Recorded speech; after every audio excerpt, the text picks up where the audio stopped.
Hi, I'm Suki. Welcome to Getting Psychic, where you can listen to me use myself to test the theory that anyone can get psychic. Hello and welcome to Getting Psychic. I'm here with Debbie Solaris, an ET contactee, interdimensional traveler, and galactic historian.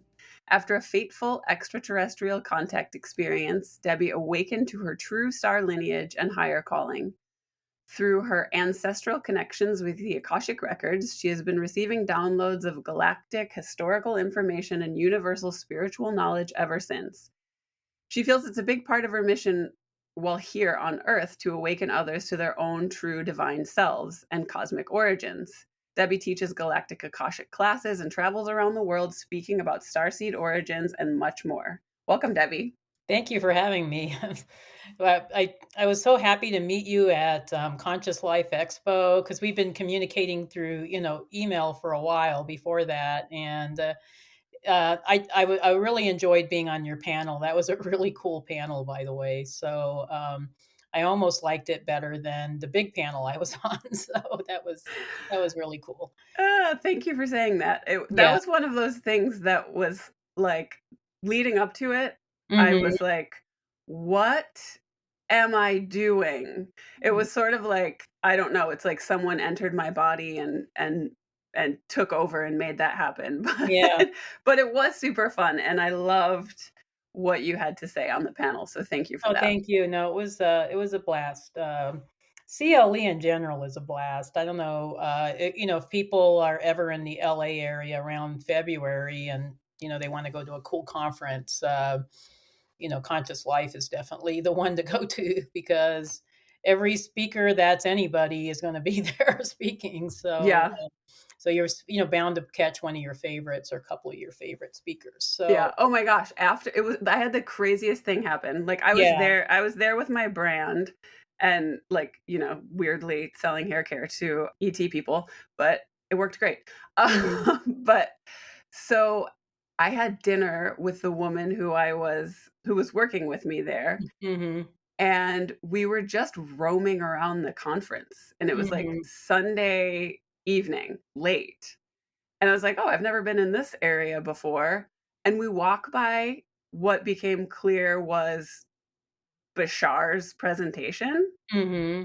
and the doors open, and Hmm. there's a man standing there, presumably the security guard, Yeah. and the doors are open so that people can get air. He flagged us in and encouraged us to go sit Cool. on the floor in the back, and we got to see, like, the last 20 minutes. Oh, wow, that's amazing. I know. I was like, Yeah. "How did this happen?" But it was so beautiful to be in his energy. Oh, yeah, no, he's great. And then all the vendors, there's like thousands. I mean, I don't know, maybe not thousands, but there's hundreds of vendors. I know I saw your booth, and that was really cool. And by the way, I love your hair care, but just a little plug there for your hair care line. Thank you. But yeah, it's really amazing just how many offerings they have there, and they do it just in like 3 or 4 days. So Yeah, it is wild. yeah, so it was great to meet you there. So, Yeah, it was fun, super yeah. fun. Okay, so we were just talking about this, but I Hmm. was doing some preliminary research in preparation for this interview, which I was somewhat nervous about because your wealth of knowledge and sort of, encyclopedic knowledge of galactic history and other star systems Hmm. is not only accessible and out there, but it's just so expansive. I was thinking, how am I even going to give people a taste of this in an hour to 90 minutes? Hmm. Yeah.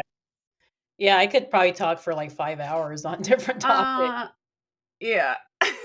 As a matter of fact, my friend Debbie Dashinger, who's also at CLE, calls me the Galactic Wikipedia. So I thought that was a cute little title. So You are. yeah, it's And like, in fact, I yeah. heard that an interview with her when I Hmm. was driving across country this weekend, Hmm. and she had you touch on something like 12 starseed origins. Hmm. Yeah, yeah. And it's like we could go through that, but that's out there. Yeah. So Yeah, I it's really realized like I had to look inward and be like, what is my podcast about? Mhm. So I'm going to sort of do a getting psychic centric Mhm. line of questioning because I think that's important for my audience and maybe we'll get some things from you that you haven't been asked about. Yeah, that'll be great. Yeah. But we should touch on the basics. Mhm. My background story, maybe. Yeah, your background, like what why how did you even end up here? You know, Yeah, like how did you end up on a podcast called Getting Psychic that's a and crazy story. why are you famous for your galactic knowledge? I don't know why I'm famous for it, 'cause I don't know, I think it comes so easily to me that I don't really place, like, a whole lot of, ego around it, I guess. I just don't, or maybe I just assume everybody has access to this information, which obviously a lot of people don't. But basically, how I started was I was a late bloomer, so I didn't really awaken or got on the spiritual path until much, much later in life, So I didn't really have my ET contact experience until I was like a month before I turned 50, So that tells you how old I was. And I'm 62 now. I don't mind sharing my age. I'm all about pro aging, so I don't care about what people think about aging. I think aging is a blessing, actually. Totally. So anyway, my background is military, actually. I was raised in a military family. We traveled a lot because my father was constantly being stationed in different duty stations around the world. So we did a lot of traveling when I was growing up. And I ended up joining the military myself. So I was in active duty U.S. Navy for 6 years. I worked I was a hospital corpsman trained. So I have some medical background, but my specialty was preventive medicine, which I think in the civilian world they call it environmental health. Okay. So that's my background. So it's very technical, very science oriented. I took a lot of science classes. My degree is in science. So I didn't have a woo woo kind of upbringing. In other words, so anyway, I was starting to get exposed to some things through my husband. So when we first started dating, so this was back in 2001, 2002. Uh, a couple of years in, I was really starting to get to know him, and I noticed he read a lot of paranormal magazines, that he was really interested in the paranormal. He liked stories about UFOs and Sasquatch and other, ghosts and other stuff, so he would have these magazines in his townhouse, and I would read them, and I would be like, "What in the heck is this?" Because I was raised very ordinary. My family was background is Catholic. They didn't believe in reincarnation. We never talked about that. They didn't believe in any of these metaphysical concepts that are pretty prevalent now in our society. So we just never talked about this stuff. So I was kind of shocked seeing that my my honey was into this, that my boo was into all this crazy stuff. So I started reading the articles, and so I think in a way it expanded my consciousness to a certain extent, or at least expanded my frame of reference around these topics. But I was still very skeptical, so I didn't really, get that, didn't take it real seriously. I was just kind of like, okay, this is interesting. And in the meantime, I think our relationship was moving forward, and there was a lot of changes that happened around 2012. So we decided we were going to move in together. We're going to become, a committed partner. It took him a long time to commit. Okay, so it was that in itself was a hard journey, but he eventually committed, and we ended up together. But during this time, I was noticing a lot of changes in our society, a lot of changes with the planet. People were talking about the Mayan calendar ending, and there was a lot of stuff going on during this time. And I was just like, starting to get worried. I was starting to get worried for the planet. So, and I have to say that, there's a whole other story around my animal assisted therapy work that I did with my registered therapy cat. And that story people can read on my website. It's on the underneath the about section. So if people are interested in that story, I invite you to go to my website and read it because it's a great story. But I read it yesterday. It's very oh, good, moving. good, yeah, it's a great story.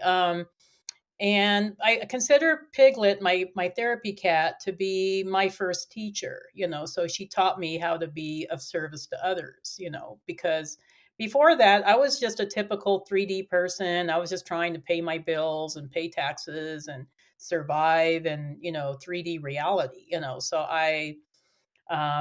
so the work I did with Piglet, I think, was also pivotal to my awakening, even though I didn't realize it at the time. So getting back to 2012, one night I couldn't sleep. I was really worried about, how things were progressing with our planet. So I sent out this massive prayer. I mean, it was like a prayer I prayed all night long. I was praying it to all the angelic realm, the saints, which we now know are ascended masters, and Jesus, Mother Mary, and then at the last minute, I included Galactic brothers and sisters. I don't know where that came from, but yeah, Terry was very pivotal to. Terry's my husband, if people don't know, but Terry was very pivotal to my awakening. I think it was almost kismet that we met. When we did. Yeah, So I keep thinking like he primed you in a yeah, way. he kind of activated me in a way, even though he didn't even realize it himself. Yeah. But at that time, he was more awakened than me. I mean, that's kind of shocking now, but but I sent out this prayer, and I never expected to get any response back. I was just asking for help and and divine assistance for planet Earth. I mean, that was the whole premise of my prayer. And then I forgot about it. I went back to my day to day routine, and 2 weeks had passed by. And then one day I went to sleep. And when I came back to consciousness, I was in a different reality. And I found out that I was on board an extraterrestrial starship. I was interacting with extraterrestrial beings. I'm not going to get deep into the details of the story because, again, if people are interested, they can either go on my website or check out a multitude of my other interviews. But um, my interactions with these beings awakened my psychic abilities, um, so I was on the ship for a while. I interacted with beings that said they were from Arcturus. I never heard of Arcturus before. I don't know, maybe in passing, like, when people talk about, UFOs and stuff, but I I didn't really know much about it. And then I also interacted with hundreds of others, extraterrestrial beings that weren't Arcturian, but from different star races. So this happened all in a matter of 8 hours. So 8 hours, I was in dream state, but my consciousness was in a different reality. And the reason why I know it was a different reality was because everything was crystal clear. It wasn't like a dream where things are kind of hazy and, vague. The details are super, super sharp. It just felt like a hyper reality.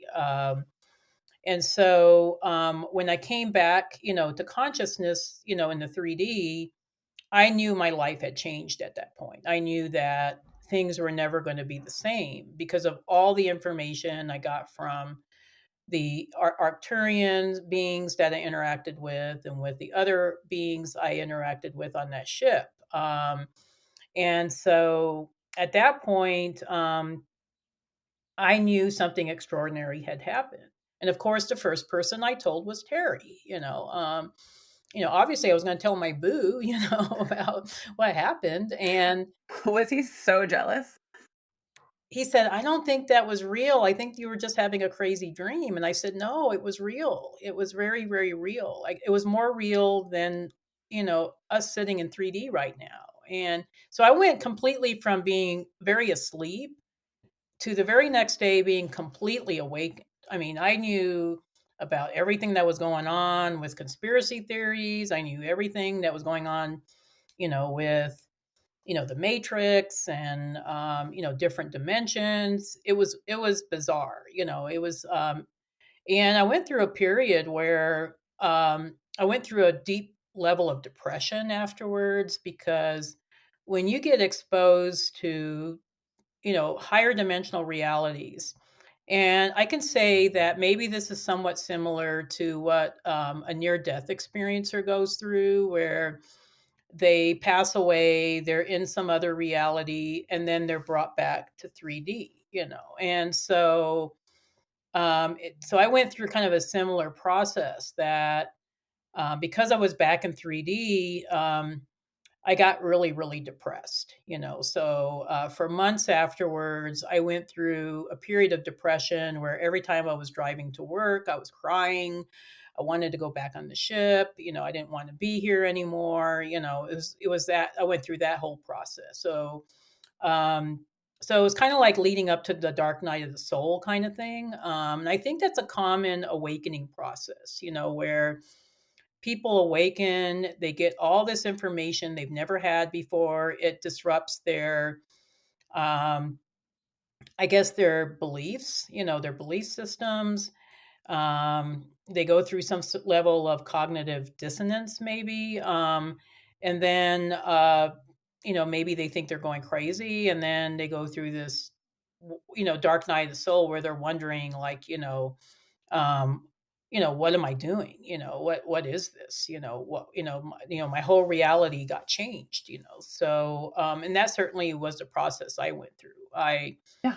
Yeah. So, it wasn't, just because you awaken doesn't mean that everything's hunky dory now. Everything is, sunshine and butterflies, and, everything is going to be wonderful, and you're going to be able to manifest everything you ever wanted.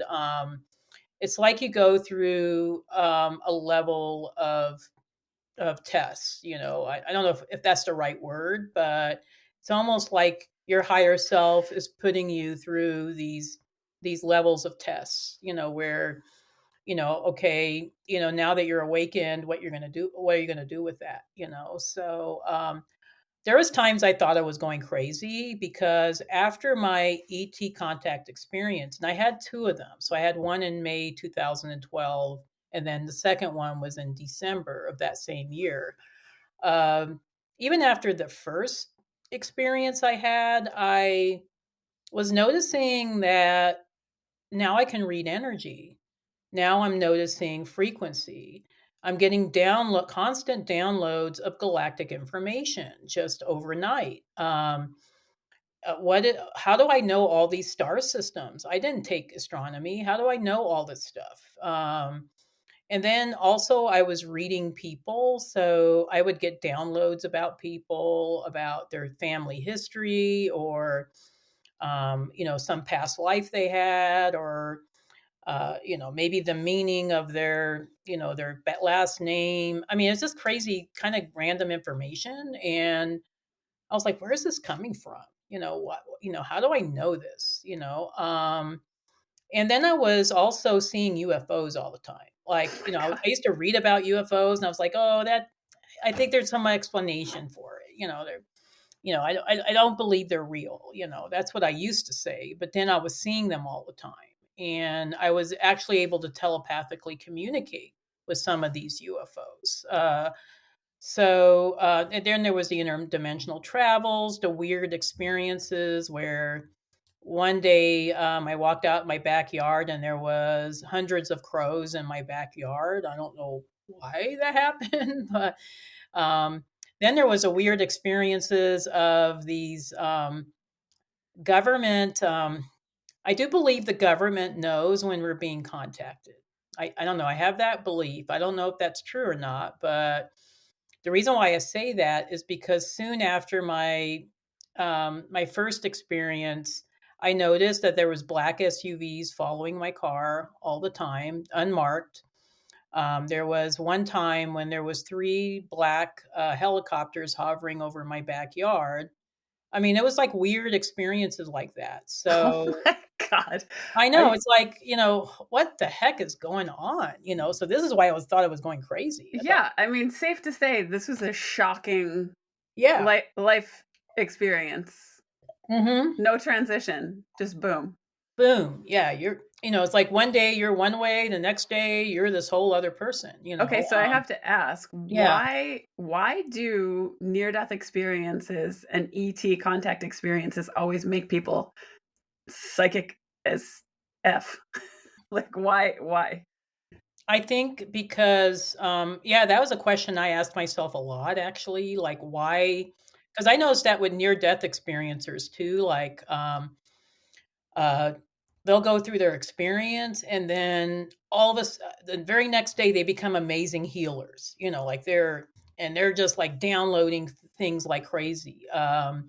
So it's Yeah. not just, ET contactees that go through this, it's also the NDE people. I think the reason for it is, and that's a great question, is because when you're in the higher dimensional realms, it's like these latent abilities that we all have. We all have these abilities, so we're all psychic. I just think in the 3D reality, it gets kind of beaten out of us, so or it gets shut down. I don't think we lose it, it just gets really shut down. And then, our third eye gets calcified and, so we can't connect, so I think when, near death experiencers and ET contactees and other people that have had, extraordinary spiritual experiences, the reason why they do become psychic is because when they're exposed to the higher dimensional realms, so their abilities get reactivated.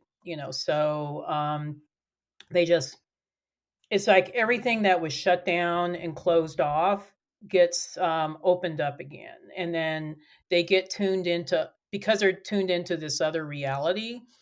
Then they get tuned into other dimensions. So it becomes easier for them to see these different dimensions. Yeah. And to interact with them, so Right. so I do think, I mean, it's a kind of a basic explanation, but I think it's the one that makes most sense to me, Yeah, it's that like reattunement through energy exposure. exactly, yeah, It makes sense. yeah, so and I think also when you're interacting with higher dimensional beings, you're having to interact with them using telepathy, so they're not speaking to you in their language, they don't have to speak, everything is done through telepathy in these higher realms. So that too activates, that in itself activates, higher level abilities, so this is the reality we're moving towards, it's Yeah. and I think I love that, your show is about becoming psychic because we're all becoming psychic. It's Yeah. not just me, it's a lot of us. Yeah, totally. It's crazy because as a result of doing this show, Mhm. I have recently unlocked telepathic animal communication. Cool, And cool. it's just very convenient Yeah. for the show that just putting myself in this energy has unlocked it. Yeah, that's no, I love that because I always felt like when I was working with my cat Piglet, when we were doing the therapy work, we did that for 6 years. I mean, it was, and she was already an older cat, so I knew that her Yeah. time was limited, but she hung in there for 6 years with that work. But uh, she and I would telepathically communicate with each other all the time. Like she would tell me like, yeah, this patient is too far gone. I can't do anything with them. I mean, she would tell me like crazy stuff, Wow. and or she would say like, I'm tired, I'm done, let's go home, and then I'll be like, okay. So I was already exposed to telepathy through my cat. So Wait, so this was yeah, before. before I was awakened. Yeah, Okay, before. Yeah. interesting. Yeah, but it was just with my cat. I wasn't doing it with anything else. So it's just, You just and I thought think you had it's, a close bond with your yeah, cat? I just thought, we have a close bond, and I know my cat, and we love each other, and it's common for people to Yeah. communicate with their pets. So I didn't think much of it, but I think she was actually preparing me. I think she was in Yeah, her own way, preparing me for the contact experience. it makes sense. Uh, So and I do notice, like, like when I try to send out, telepathic messages, like just like if I'm walking, taking a hike, because there's a lot of hiking trails where I live. uh-huh. So um, if I'm out there taking a hike and I'm telepathically sending out messages, humans never respond. Okay, it's like I never get any humans. It's always like a squirrel or a bird, or cats usually will respond. Like cats are really tuned in. I mean, they're tuned in to telepathy. Yeah, So it's always like some sort of little critter that yeah. responds to me, and not, So and funny. I'm waiting for the day when I get a human response. In other words, so that's cool that you brought that up. I love Yeah. that. Okay, Yeah. so I would have you heard of the podcast, The Telepathy Tapes? Yeah, I have actually. I actually was participated in one of their little online things recently. So Okay, cool. yeah, yeah. Okay, so I was listening um this morning and I Mhm, was just thinking they are so careful about sort of introducing the general public to psi abilities. And I mhm, think it's totally appropriate because mhm. people uh, have a really difficult time Mm, accepting non-physical reality, right? yeah, So, I totally. mean, it's like a lovely way to just like tiptoe people into it. And Mm, everyone I know keeps reaching out to me and being like, have you heard this? Have you heard this?" I'm like, "Yeah, it's to me it's like very validating and lovely and there's no surprises, but it's still wonderful to hear yeah. being put out there, but why are humans so afraid to accept non-physical reality?" Um, this is my take on it, and there might be a multitude of reasons, but so this is me speaking as, first waiver, according to Dolores Cannon, boomer generation kind of person. So I'm obviously quite a bit older than you are, but so a lot of us were raised under religious premises where anything that was unexplained or anything that was beyond the physical reality was couched as being demonic. It's just like, oh no, like astrology was demonic, tarot readings were demonic, working with energy was demonic. And I remember, as a kid, I was kind of interested in astrology. I thought it was fun. It was just like, I was like, oh yeah, I want to read about my horoscope. So I would go into the bookstore, and the only place you could see any kind of spiritual information was in the occult section. It was like they were kind of like couching it as, oh, um, like it was something bad or something that had to be hidden away in the corner, like in the back of the bookstore. Um, so my generation, and even maybe some, a second wave, so these are per people that were born probably in the 70s, I would say. We were raised to not believe in anything other than our own logic. So everything was, oh, if there's not a logical explanation for it, it's bad, it's demonic, it's not real. That's kind of the thing that I think we got so programmed and so conditioned. So even us, that are star seeds, and and have these abilities, naturally, we got it beaten out of us, pretty Yeah. much, so Wait, sorry to interrupt. You know what I yeah, keep thinking that's just so weird? yeah, That like demonic is also very non-physical. I mean, we're yeah, exactly, referencing yeah, yeah, like the most esoteric shit, and it's yeah. like, well, there's heaven and hell, Hmm. but tarot cards are demonic, and that's not okay. Yeah, I Like know. It's like, it's such a contradiction. it is a contradiction because actually a lot of the symbolism in tarot cards are also seen in a lot of religions, so it's like the archetypes they use and the symbolism, so it's kind of like it was kind of like they didn't want the average person to have access to that information because what is that going to awaken them to, so obviously they didn't want us, delving into our psychic abilities because then we become awakened and then, we're not accepting, all the religious dogma and the rules and, all the things that they're using to control people, so it's all Mhm. about control. Absolutely.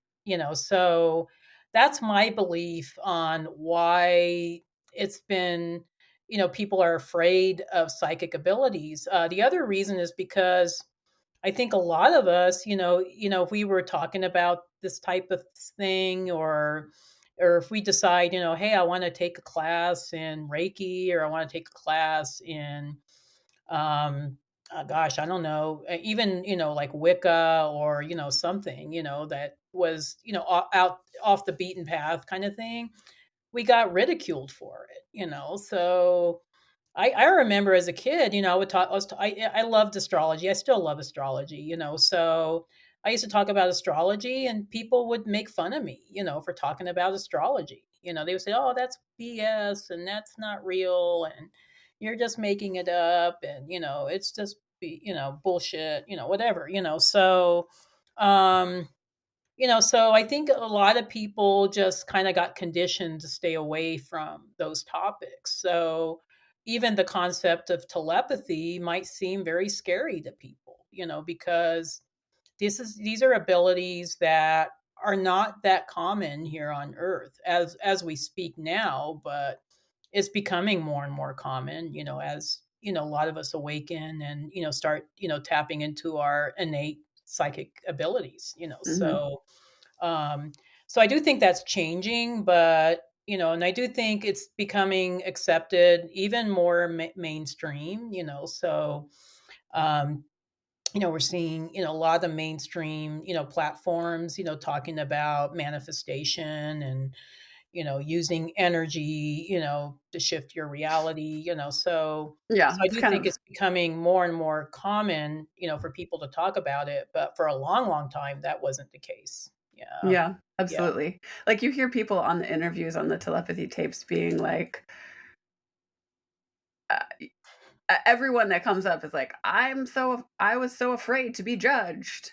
Mhm. And I mean, I totally get it, but Oh, I was it's afraid to be judged when I had my ET contact experience. I was terrified. I didn't talk about it. I think the only people that knew after I had my experience was my husband and two friends of mine that were very awakened, and I Mhm, think my Native American spiritual teacher that I told later, but mhm, um I didn't tell anybody for 2 years because I was terrified of being ridiculed. I was so terrified of being ridiculed. I ended up joining this. So after I had my awakening, I started, going to different, spiritual meetup groups, and I was just trying to get information. I was taking a lot of trainings and things, I'm fortunate I live in Colorado where everything that's spiritual is available here. We're mhm, pretty progressive, but so I joined this tarot reading group because I always liked the tarot cards. I thought they were kind of cool. And, I used to dabble in readings, so I joined this group and I met this lady that had an NDE group in Denver. And she wanted to do an ET contactee panel. And I told her that I was an ET contactee. did you just whisper it to her? I know I kind of whispered it to her, yeah. But um, but she wanted me to be part of the panel, and I refused at first because I was terrified that people were going to make fun of me. It was actually, the reality was further from the truth. Okay, that, I mean, that was further from the truth. Nobody made fun of me, actually, because I did end up going on her panel, and that was the first time I publicly shared my story, and people loved my story. As a matter of fact, people loved my story so much that I got invited to speak about galactic history and galactic races at the University of Colorado in Boulder. I mean, it was like what, it's like, it's like, what, I knew at that point, okay, things are really shifting and changing, Yeah, and, wow. so I did this 3.5 hour presentation on ET races and their history, and people just lost their minds. They thought it was the most coolest thing ever. I mean, people to this day still talk about that presentation I did at CU, um, but it was, I think at the time, because that was back in, I think, 2017 when I did that presentation. This was kind of new information to a lot of people, so, it really, and I was talking about things that nobody else was talking about, so I was getting really deep into, galactic culture and, all these star races and stuff. Yeah, I So, mean, so anyway, getting back to your original question, I was afraid. I was terrified, because I thought for sure they were going to lock me up in, the state hospital or something, throw away the key. Yeah, totally. Put me in the loony bin. So I can see why people will say things like, oh, I was so terrified to share my experience because I thought people were going to make fun of me, or I thought it was going to be, or worse yet, be called crazy or be Yeah. called, whatever, so. Yeah, I mean, I get it. I mean, I have this podcast called Getting Psychic, but I'm not discussing it at dinner parties. I mean, sometimes, but it's always like, who's gonna think I'm crazy? Oh yeah, no, when I hang out with yeah, when I hang out with my husband's friends, I don't even like telling them what I do. I know that sounds terrible, but because then I have to go into this big long explanation, a lot of times. No, I totally get it. So here's what I was curious about. Yeah. Is it possible to call in an ET experience? Oh, An ET contact experience? totally. Yeah, totally. I think people do it a lot. I remember there was this guy, I don't remember his name, but and he was just this really humble, kind of unassuming kind of person. So, he wasn't large and in charge kind of person, but he was called a UFO whisperer because he could call in UFOs. And I thought, wow, that's amazing. And I followed him for a while. I don't know what happened. I think he kind of dropped off, because I don't know, maybe he was getting ridiculed or who knows. Um, but yeah, I've heard of a lot of people that call in ETs. I mean, I communicate with my ET family, or if you want to call it that, or my ET guides every single day. I mean, it's mostly through clairaudience, so I don't necessarily see them. They don't appear in my living room. It's just mainly this connection where we're communicating back and forth, so that's how it works usually for me. But as far as communicating with my guides or my star family, but I know people that do it all the time. So uh, do you do it with intention alone, just like yeah. telepathic communication? Oh yeah, You're just totally. like, Yeah. and now I'm connected to. Yeah, I just start meditating and I get really quiet, and I mean, it's kind of easy once once those I know that sounds crazy to a lot of people, but to me it's so easy because I do it all the time, where Yeah. because those channels are now open, for me. Mhm. So as a matter of fact, my guides a few years ago told me it's time to buy a new house. And I said, "What?" I was like, Because we were outgrowing our old house. Yeah. It was just a typical little tract house that we just purchased, and but my husband and I weren't talking about buying a new house, but so I told my husband, that same day, we need to buy a new house. I'm going to contact our real estate agent. So that's what I did. And within a week, we found the house that we live in now, so, and which was interesting about the timing of it all. This was in 2021 before the interest rates shot up.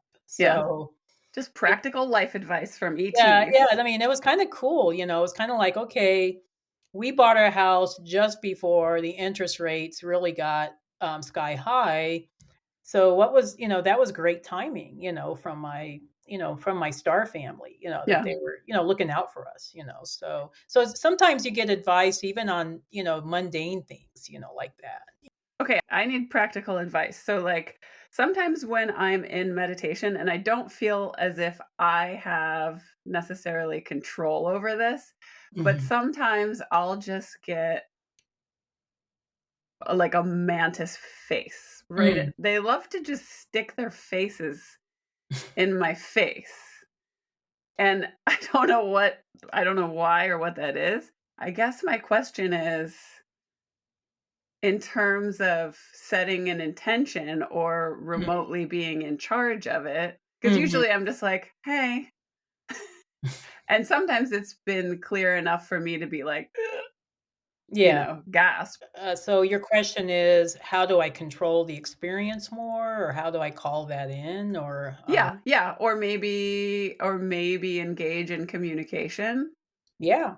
So How to do that. how to do that? Yeah, that's a great question. I would say, if you're seeing mantis beings, they're probably your guides, or some of them are your guides. Okay, so they're probably trying to reach out to you already. So that's a good sign. So it's not. And mantis beings aren't scary. I mean, you do get some insectoid beings from Orion that are kind of scary. Some of those are scary, but usually, mantis beings are Ontarians, so they're from the Antares star system, and these are very high vibrational, beautiful beings. They're Yeah, very it's loving. very love Yeah, oriented. lovely beings. So I would just form a question in your head, like maybe even just simply like, "Who are you? What's your connection to me?" I mean, I would just form questions and see if Okay. they respond. That's what I do with my guides. If my guides pop up, I'm like, "Hey, how's it going? What are you here to share with me today?" I Yeah. mean, it's kind of like a conversation that you would have with yourself in your head, but you're Yeah. you're you're just posing the question to the guide, or Okay. to the being, and then see how they answer. Usually, they'll answer, Yeah.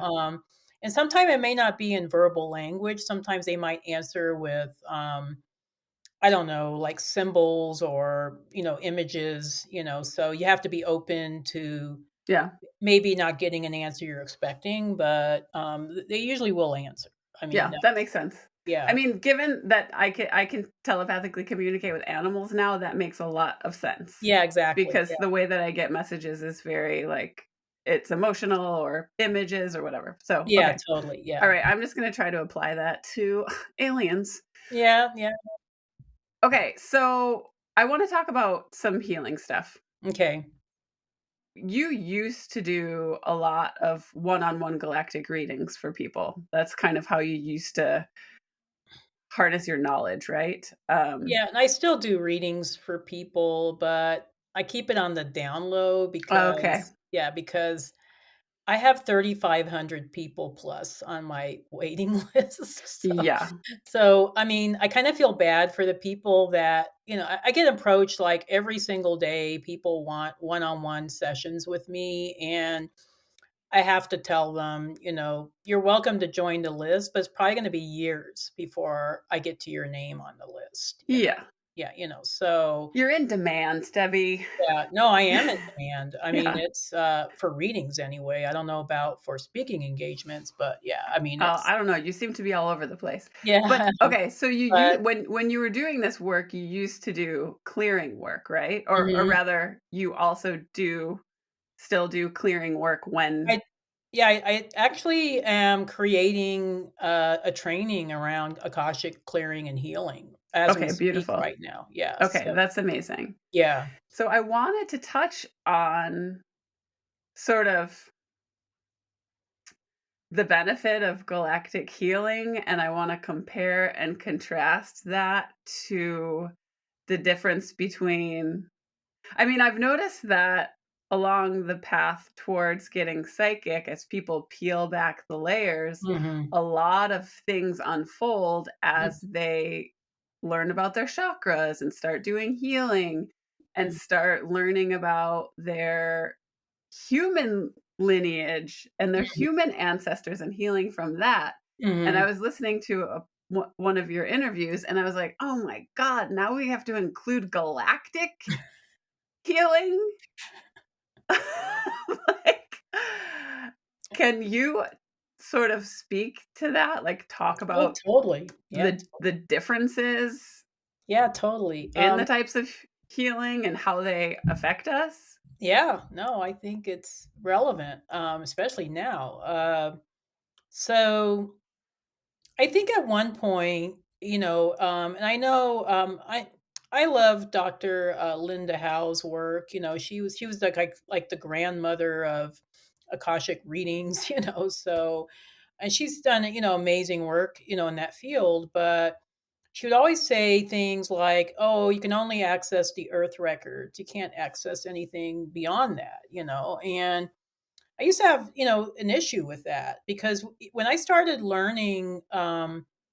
Akashic reading, locally, so I took local classes. And the teacher that was teaching it, used Linda Howe's method. I was accessing galactic information, so I was just like, I was going moving way beyond Earth, so I was just like, well, what the heck is she talking about? I mean, I'm seeing stuff from, different star systems all the time, and so, as I, moved into doing more Akashic work, I started realizing that up to a certain point in our consciousness, so, as we were, starting to embrace more and more of these different modalities, our consciousness was still stuck on the earth plane, so we were still trying to clear out, past lives from, our past earth lives, so, so we're focused on healing those. But now that we're, moving, into the 21st century, beyond the 21st century, or, we're in the 21st century, but we're moving beyond it. And we're starting to get our consciousness is more and more expanded, so a lot of us are starting to remember that no, our soul isn't originally from Earth. Our souls are infinite. We've had incarnations in many systems before we even got here to Earth. We're starting to realize that, oh, there's a lot more to my story than just being an Earth human, So as more and more people are working with themselves and, they're trying to heal and clear themselves, they're starting to realize that, oh, I can't just heal and clear the Earth lifetimes.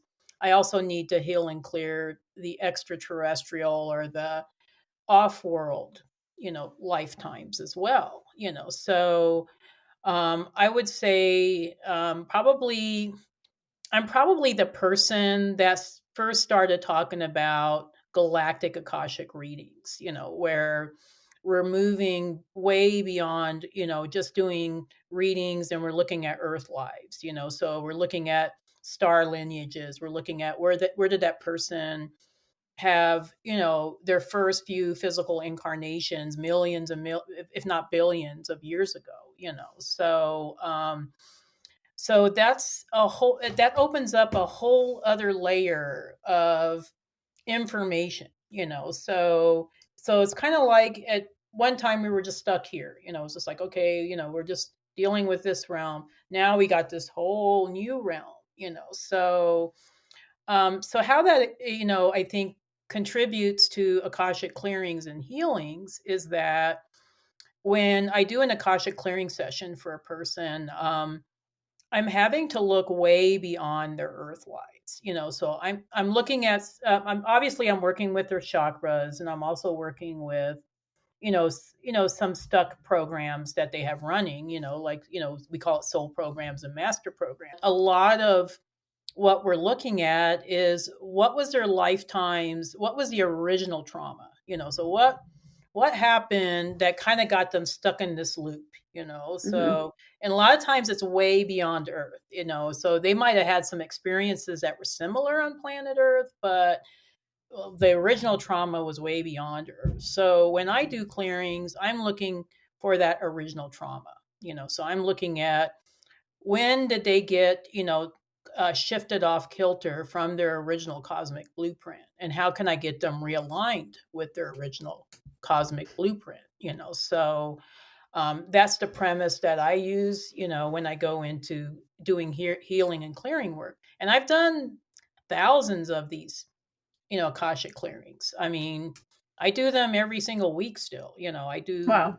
so, and what I love about, so this is more like psycho spiritual healing, so I think for a long time here on planet Earth, we were taught energy healing in relation to physical healing, so a lot of the premise of Reiki, for instance, was using symbols, to conduct physical healings on people. Hmm.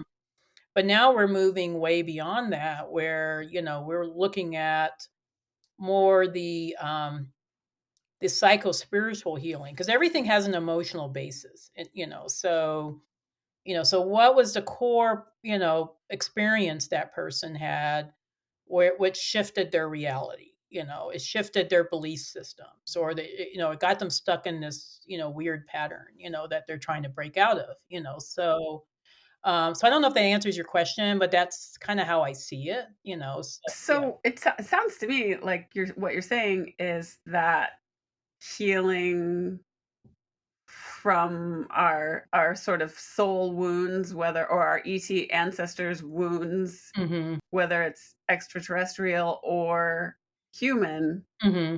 is the same. Yeah, it is. Yeah. It's just the It's just, I think moving beyond the earth plane, mhm, so being willing to look at something that's beyond earth. And, I teach in a galactic Akashic reading training every year. And my whole premise of teaching this training, I mean, reading the Akashic records, I mean, you know that doesn't take like a whole bunch of time to learn how to read the records.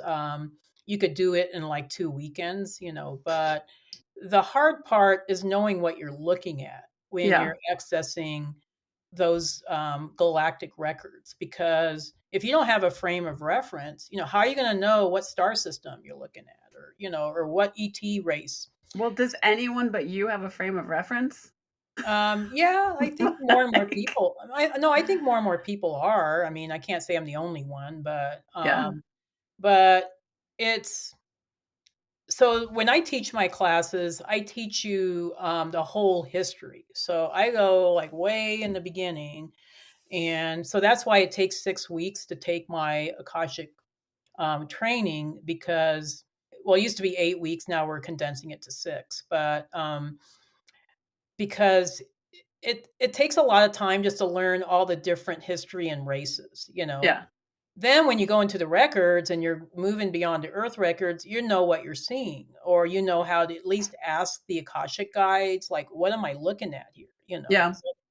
Because otherwise you're not going to know, Yeah. Now I do know of other galactic readers out there.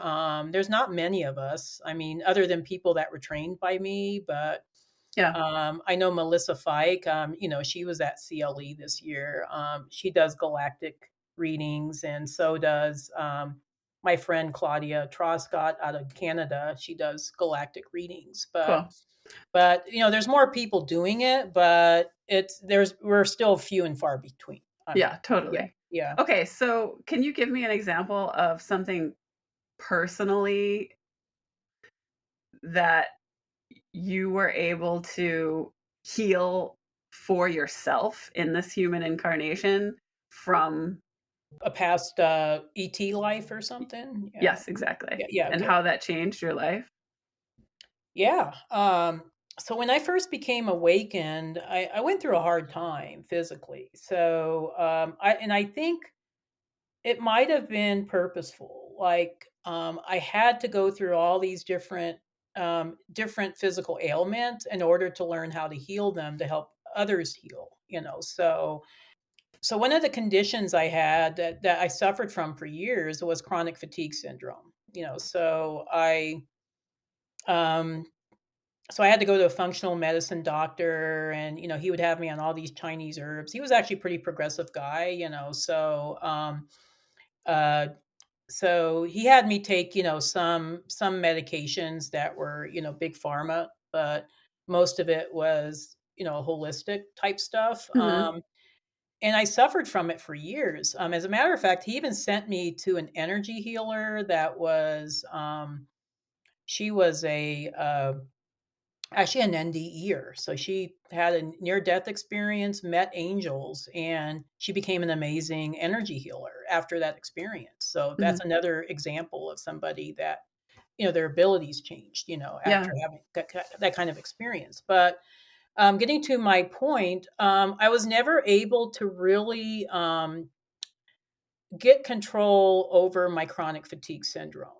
This is just an example of many illnesses I've had. So I'm just using this one as an example.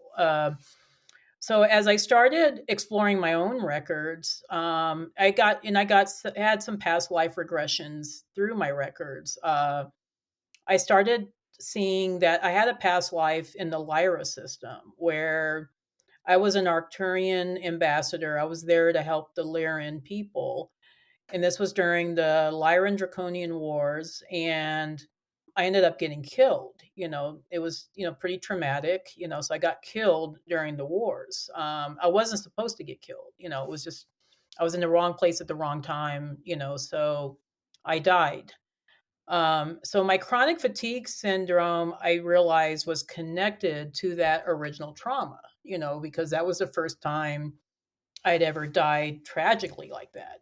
So I did a past life regression. So for a while I was crying all the time about, oh, I went through this bad experience and Lyra, it was so bad. And then I was like, I got to get over this. This is stupid. It's like, I mean, this happened millions of years ago. Okay. This is stupid. I can't be, crying over this, so I went to my Native American teacher who did past life regression work, and I asked her, hey, can you do a past life regression on my Lyran life? I need to heal from this, so she did, and at first it was kind of like, okay, this was interesting, and she kind of did some neuro linguistic reprogramming. So she used some components of theta healing, during the session, so it wasn't just I was just going back and looking at things. So there was a lot of healing involved as well.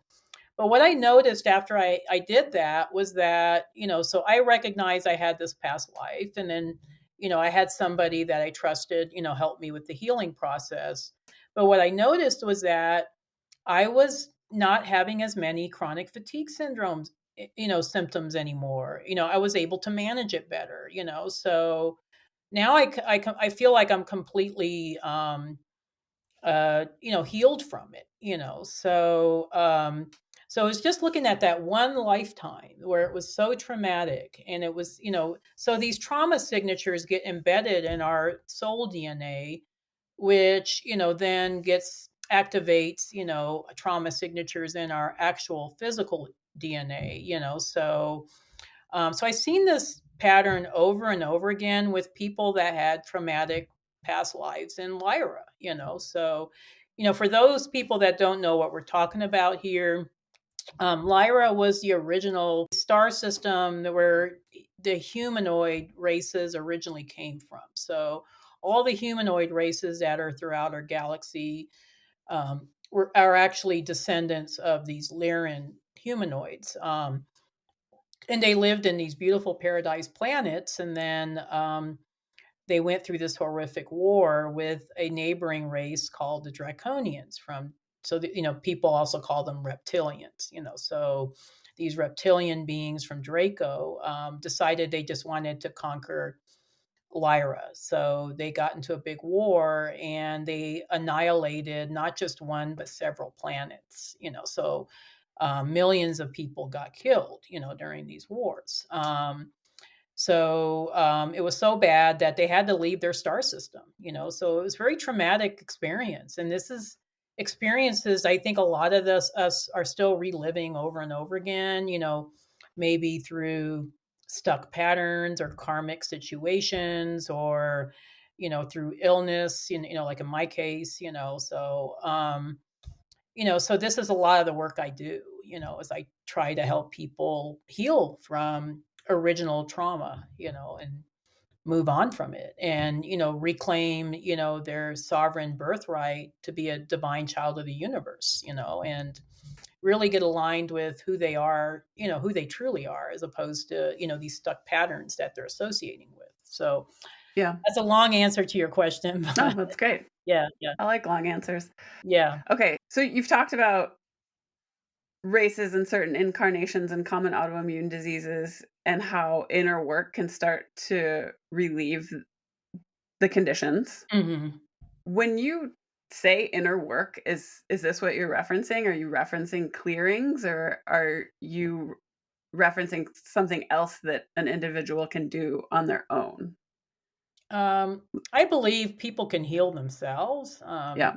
I provide, the service because I get a lot of requests, for that service. So I'm happy to help people. But in all actuality, I think people can do this stuff on their own. I mean, if they're willing to, really look at themselves, I think it takes quite a bit of self awareness, to be able to delve deep into your old traumas, so but I believe there's several different modalities, people can use, so you don't necessarily have to have an akashic clearing and healing session, although it's great if you can, if you can get on my calendar, because that's kind of crazy these days. But It's a hot ticket. yeah, yeah. So it's a hot ticket. Yeah. So, but you can also do this work through quantum healing hypnosis technique, or through past life regression work, or through theta healing, or through a number of, shadow work, for instance, or family constellation work. I mean, there's a number of modalities that people can use to heal and clear themselves. So you don't Yeah. necessarily have to have an akashic, reading and clearing. You can, certainly use any one of those other modalities to do this work. I personally am a big fan of theta healing. I think it kind of like what I love about theta healing is that I used it to recover from cancer. So I was one of those people. I was a mess for years. I mean, I had all kinds of illnesses. It was kind of, so breast cancer was one of the things I had to recover from.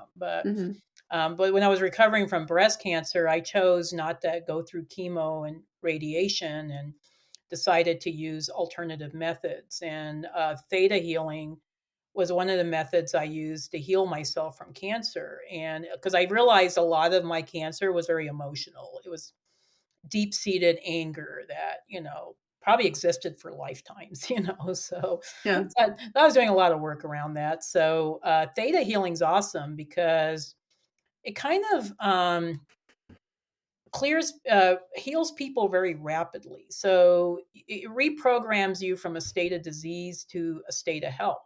What is theta healing? It is a psycho spiritual modality that uses theta waves and delta waves to get somebody in a state of hypnosis where they're more open to new suggestions. So it kind of combines guided meditation, hypnotherapy, working with theta and delta waves and alpha waves and beta waves, whatever, and then also neurolinguistic reprogramming. So Wow.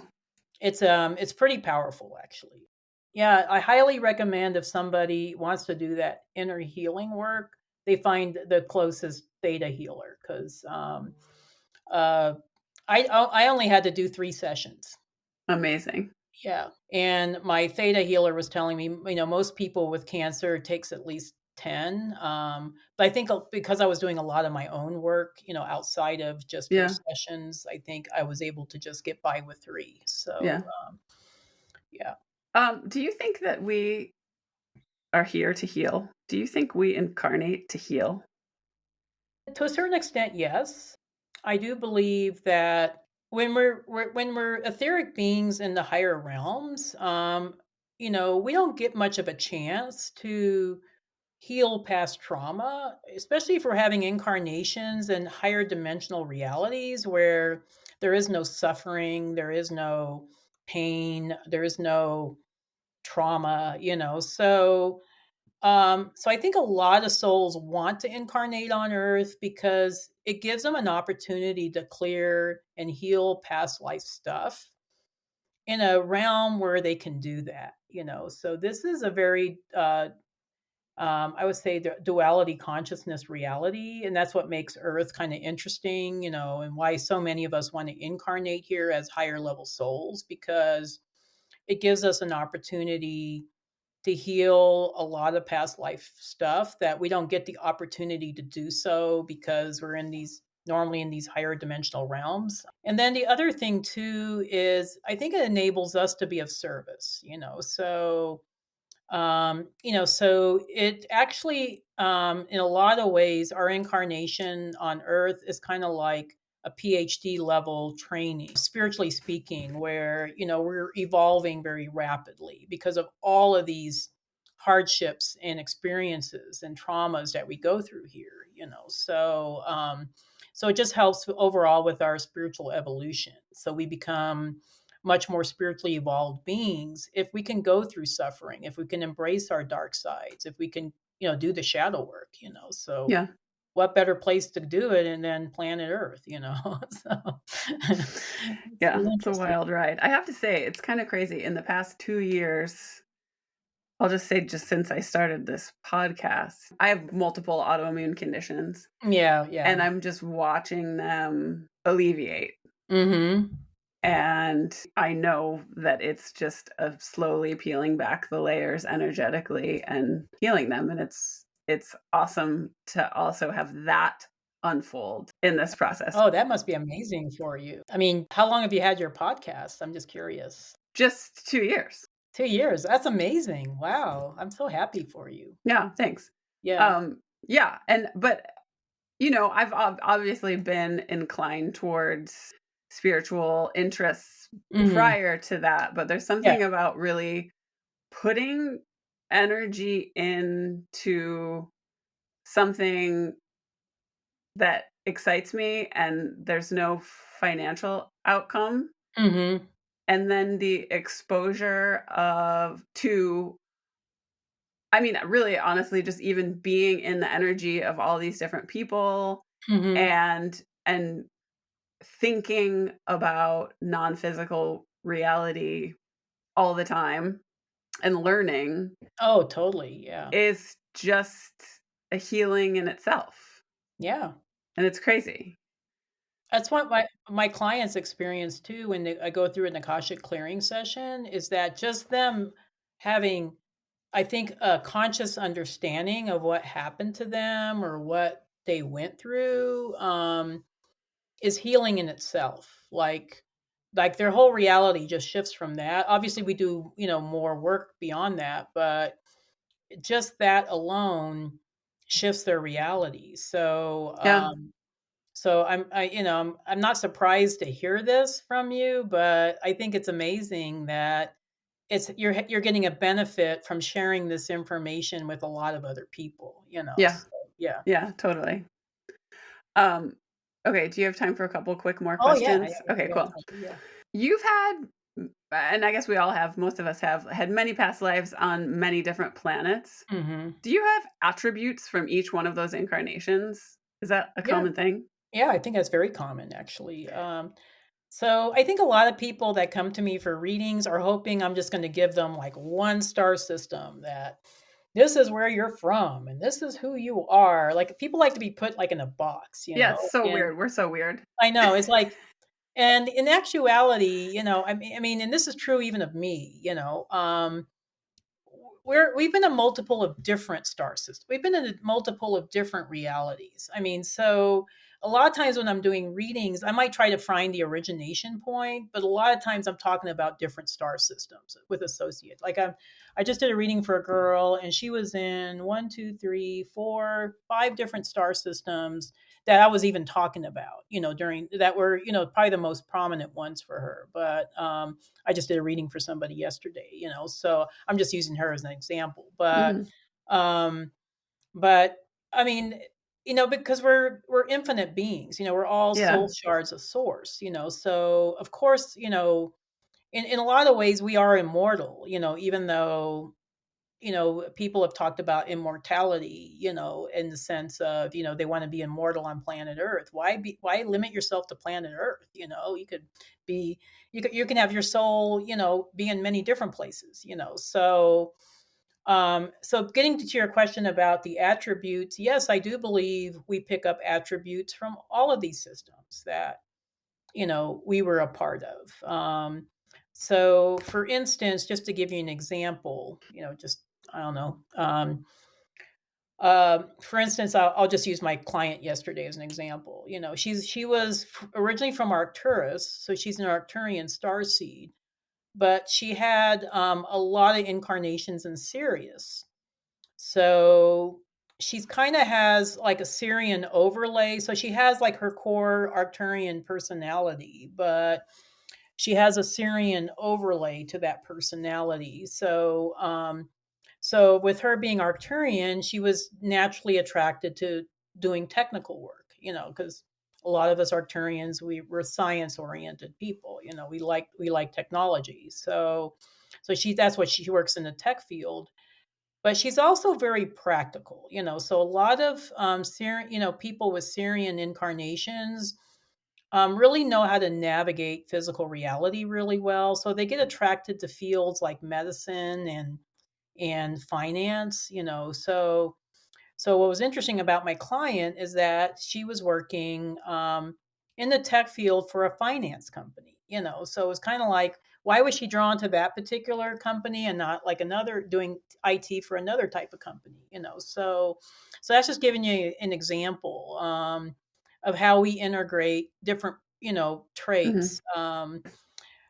For instance, a lot of Andromedan star seeds, they really love to be, they don't love to be put in a box, so a lot of them are, they just like to follow their own path, they don't want to be associated with the crowd, so they kind of just do their own thing. And the perfect example of that is Keanu Reeves. I know he's a famous celebrity, but I recently did his reading for my YouTube channel, and he's a perfect example of a Lyran Andromedan. So he had his initial lives in Lyra. So he developed a lot of compassion for people, through his Lyran lifetimes, because having an open heart and being compassionate is part of being Lyran. But then he also had incarnations in Andromeda constellation. So he's kind of like aloof. He kind of just does his own thing. He's not part of the whole Hollywood scene. So that comes from his, Andromedan incarnations. Like he doesn't want to be associated with, the whole glitz and glamour of Hollywood. So that's another example of somebody that has traits from different star systems, and and I think what makes us complex and unique, Yeah. so, it's kind of like when you're doing an astrology reading and you're like a sun sign, Gemini, but your moon sign is in Scorpio, and then you have a rising in Virgo, so it's similar to that, Yeah. yeah. What are your sun, moon, and rising signs? Actually, it's pretty boring. A lot of people think I have like these wonderful alignments. I'm actually a Leo sun sign, but I have moon and rising both in Taurus. Oh. I love So it. I love a Taurus. yeah, so I have a lot of grounding. I think I needed the Yeah. grounding, but Yeah. and I also have a lot of planets in Virgo. So Me too. yeah, so I think you and I are very detail oriented because of that. Like when I talk about things, I'm very detail oriented. I get Hmm. um and then I think the Taurus comes out as far as I love beauty, I love balance. I love to have a beautiful home. Yeah. I'm very all about the aesthetics, I think sometimes, but Yeah. and I do that with my presentations. Like a lot of people comment on how beautiful my presentations are because I pay attention to those details. So Yeah. Love um that. yeah, but I am a sun sign Leo. How about yourself? Oh, I am a Virgo, Sun, Leo, Moon, Okay. Okay. Libra rising. Oh, nice, But nice. there's like Virgo all over the place in my chart Yeah, too. Virgo. Yeah, you probably got like a stellium in Virgo, maybe. But um, yeah, I saw that with the attention of detail that you put to your products. That you, Oh, thanks. yeah, that I know we mentioned your hair care products Yes. earlier, but I know. I don't want to use the word picky, but I am very discerning. hmm It has to be perfect. yeah, no, I totally can relate to that. Yeah. Yeah, Okay. Yeah. Why bother putting something out there if it's not good? yeah.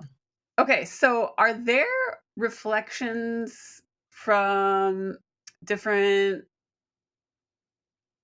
planets or star systems or planets in different star systems of our current social, political, and economic situation here on Earth? Interesting question, but I like it. It's why I talk about it a lot of times, So, because to me, it's kind of like, oh, it's nice to know that there are these other star systems. But how does that relate to us here on planet Earth? Yeah. Like So, what looked most like Earth at this time? yeah. So, Earth is actually it's an interesting little planet because Earth was actually DNA seeded from a multitude of different star systems. So even our fauna and flora comes from many different stuff. That's why there's so much diversity here. There's diversity in environments. There's a diversity in different plants and animals, and even crystals. Might have come from different systems. So yes, physically, there's I would say quite a bit of influence from other star systems. But also, I think politically speaking, or even historically speaking, there was a lot of influence from star systems. Um, so, just to give you an example, Sirius is located very close to Earth. It's like only 8.7 light years from Earth. So, not that far in the grand scheme of things. When you're talking about, especially Pleiades, which is 500 light years away, so Syrians were visiting Earth from the very beginning of Earth's history. So Syrians had advanced technology. They had starships. They were traveling. So they were checking out planet Earth, and they were bringing a lot of their own DNA. Now, Syrian people, and not just the Syrians, but a lot of other races, including Orions and Lyrians and Pleiadians, have all had their own influences on the history and the culture of planet Earth. So, a lot of our political spectrum is actually right now is based on, I would say, kind of patriarchal Orion influences from. So there was a negative Orion factions that infiltrated Atlantis. And so these beings were, particularly influencing, the politics of Atlantis because that was where they could get the most power. So they were kind of power hungry little beings. Um, so this created to help to create the downfall of Atlantis. So Atlantis sunk. Everybody knows that, but that was a reason why. It was because they became very corrupted. So then these beings escaped, some of them escaped and they started new civilizations in other locations. And one of those civilizations was Egypt, so I would say we had a lot of Orion influences in Egypt, in addition to Syrian. And then we had a lot of Orion influences in the Roman Empire. The Roman Empire impacted a lot of what we are today, here on Earth. And then other civilizations, including, the royal family in England. So we've had a lot of influences, even negative influences from extraterrestrial races, that are still very prevalent on Earth today. A lot of people don't know this, but our founding fathers here in the United States were visited by Pleiadian beings that were helping them create a country that was supposed to be different than, supposed to have democracy and be totally different than the countries before, where it was ruled by a group of people rather than just a ruling family. So the United States was developed under the premise of democracy and freedom. Now that's not to say that it's not corrupted now, because it's very corrupted. Okay. But that was the premise. And George Washington actually got visitations from Pleiadians who were telling him, how to formulate our country. Wait, how do you know this? I don't know. I just got this download from the records. Okay. I see a Just lot of like things in the everything. records that other people don't talk about. I don't know.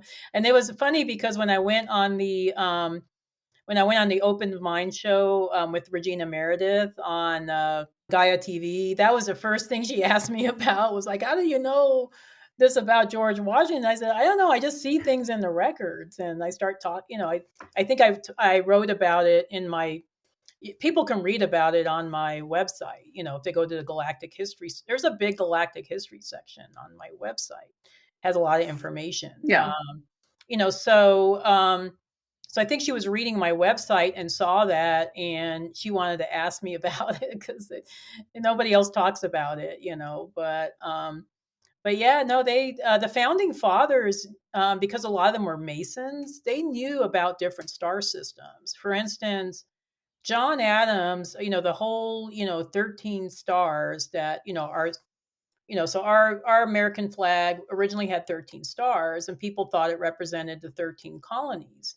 And actually, it didn't. It represented the 13 stars of Lyra, because Oh my the God. founding fathers knew about Lyra. I mean, I think that's amazing. So they knew, the founding races came from Lyra. So is it real? I don't know, but I think it's a cool story. And who knows? I think they probably knew about all these star systems, because they were Masons. They were trained in the esoteric arts. So they had access to information that I think our political system don't have access to today, or don't want to have access to. So Yeah. yeah. Okay. Wow. Okay. So, a lot of spiritual thinkers and people out there have a lot to say about the coming years. Hmm. And sometimes a lot of it is pretty daunting and negative Hmm. about things kind of falling apart. Hmm.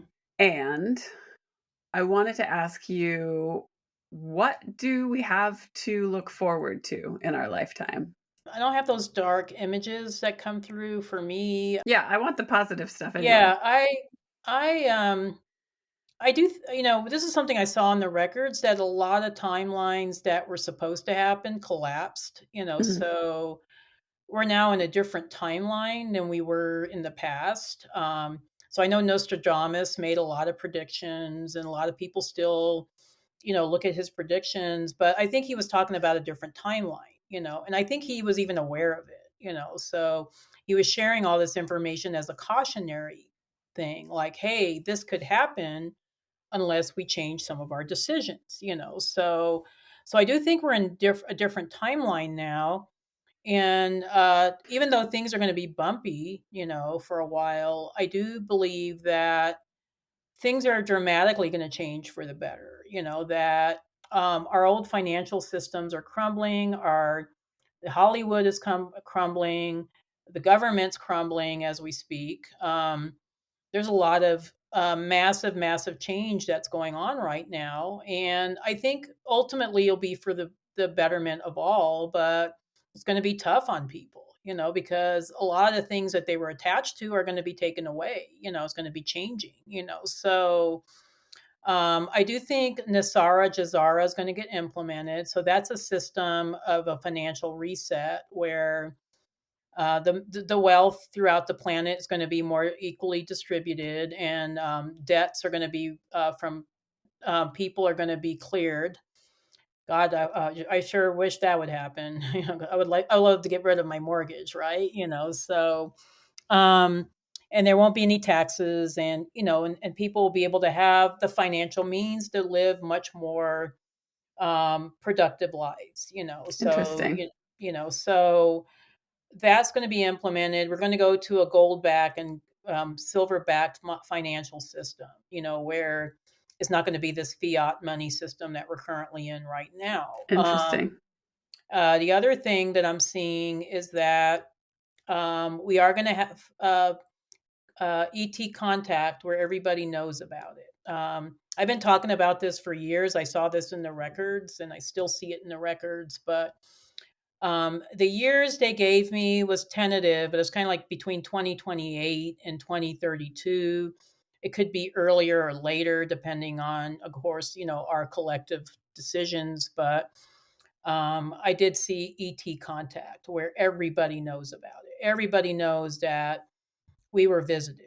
And the races that I saw were not gray aliens. They weren't call whites. They weren't insectoids. They were Alpha Centaurians, like humanoid beings that live close to us.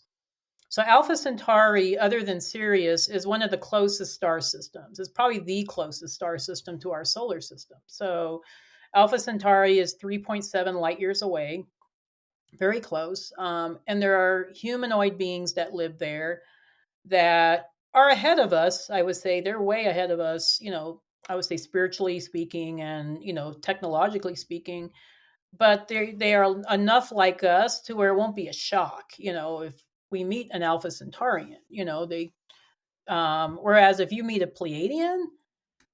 Pleiadians, they take your breath away when you meet I've been around Pleiadians. They take your breath away. They're so magnificent that they're beyond description. I mean, they're humanoid looking, but I mean, they look like ultra beautiful beings. They're just so amazing. Whereas an Alpha Centaurian or a Venusian look enough like us where we could relate to them more. So that's why I think it's more likely going to be those races as opposed to a Pleiadian or a Syrian being at first. Now, eventually, we will be interacting with those beings as well, um, but when we have contact, we're going to have access to extraterrestrial technology. So this would be free energy devices, just an example, med beds, that can heal people, all this technology that's been hidden away from us or we didn't have access to are going to suddenly become available. So people are going to start having much, much better lives, so I have a very optimistic view Yeah, of, that's I that's what mean, I'm looking for. yeah, I mean, I do not believe that we're going to be seeing Armageddon, that we're going to go through World War III. I think that timeline has been averted. I mean, that was probably our timeline for a while, but there's so many of us awakening right now that just collectively we changed it. We did Yeah. it, So that's the exciting thing.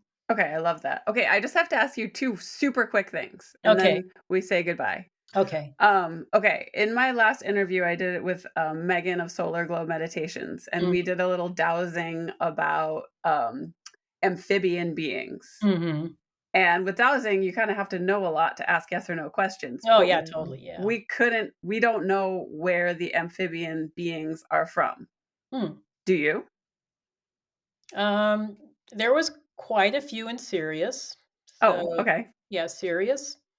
And also there was quite a few in Orion. So Oh, Orion, and okay. then particularly Mitaka. Mitaka was like had the water planets. So Mitaka is one of the belt stars. So if people look it up, it's the one that's off to the right. Okay. They had a lot of amphibian beings there. Okay. That's good to close the loop on that. Yeah. And then who's the funniest starseed? Hmm. This is going to surprise people. But actually, I think Orion people are very funny. Oh, really? Yeah, I mean, I think because they went through so much adversity on their their systems, that they had to develop a sense of humor to survive. So I see a lot of Orion star seeds that are comedians. Because I mean, they go into comedy because they just see the humor and everything. But yeah, I think they're the funniest for sure. Okay, love that. Yeah, because I feel like for me this goes hand in hand with humor because Yeah.